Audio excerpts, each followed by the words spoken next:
Si deve imparare dagli errori del passato per ridurre il più possibile l'indice di rischio.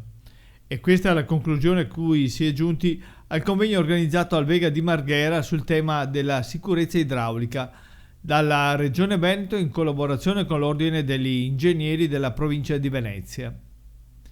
A 50 anni dall'alluvione del 1966 corre l'obbligo di riflettere su quello che si è fatto per scongiurare altri disastri simili, a cominciare dal territorio montano. Assolutamente sì, perché se le acque vengono regimate nelle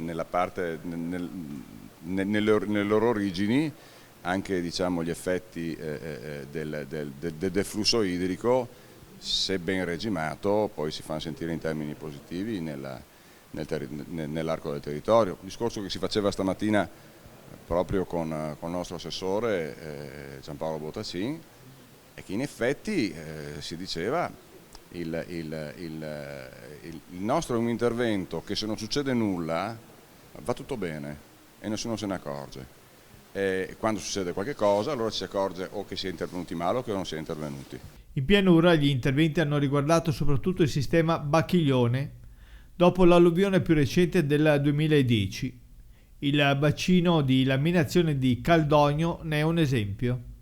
Il bacino di Caldogno è in grado di invasare 3.800.000 metri cubi d'acqua. 3.800.000 metri cubi d'acqua sono in grado di quindi abbattere il colmo di piena in maniera rilevante da poter consentire poi a Vicenza di come dire, essere in grado di sopportare un pochettino più, in maniera un pochettino più agevole gli eventuali criticità che si presentano. Purtroppo Vicenza non è in grado di essere messa in sicurezza solo da questo bacino, in quanto a monte di Vicenza arrivano degli importanti contributi che quindi implicano poi la necessità di lavorare ancora con questa tipologia di opere, soprattutto nell'ottica di consentire una maggior sicurezza idraulica da Vicenza verso Padova. Quindi diciamo è un tassello rilevante,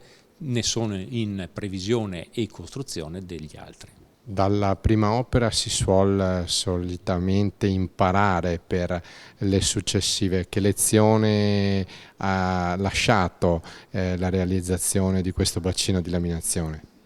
Questo bacino di laminazione secondo me ha dato due importanti segnali. Uno, che le opere di cui necessitiamo le conosciamo.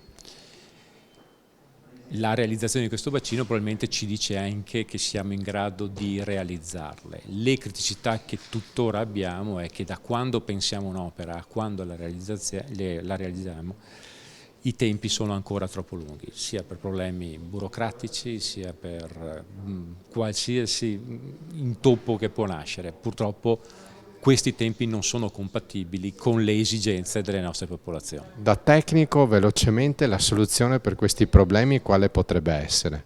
La soluzione di questi problemi è coinvolgere tutti gli enti e tutti i portatori di interesse fin dalle prime fasi, in modo da costruire una task force, avere una testa unica che guida tutti verso il raggiungimento dell'obiettivo. In mancanza di questo, ogni cambiamento di idea, cambiamento di amministrazione, ogni modifica della sensibilità rallenta e cambia priorità.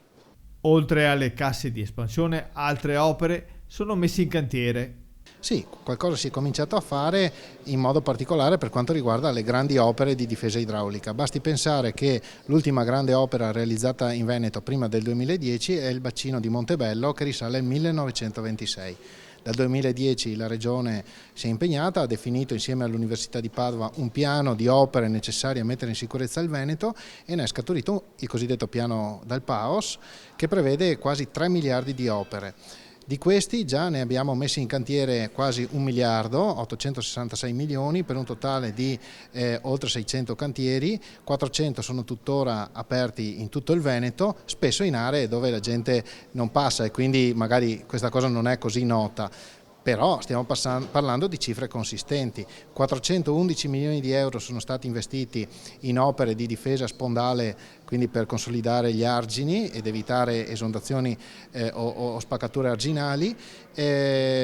Quasi 300 milioni di euro sui bacini di laminazione, queste grandi opere idrauliche che servono a contenere e a rallentare le piene dei fiumi, e i restanti oltre 100 milioni di euro per sistemazioni geologiche, quindi consolidamenti di frane. C'è ancora molto da fare, ma stiamo perseguendo in questa opera che continua perché, come ripeto, da qualche anno è cambiata la rotta. Ecco, opere che vede coinvolto tutto il Veneto, insomma dalla montagna fino al mare.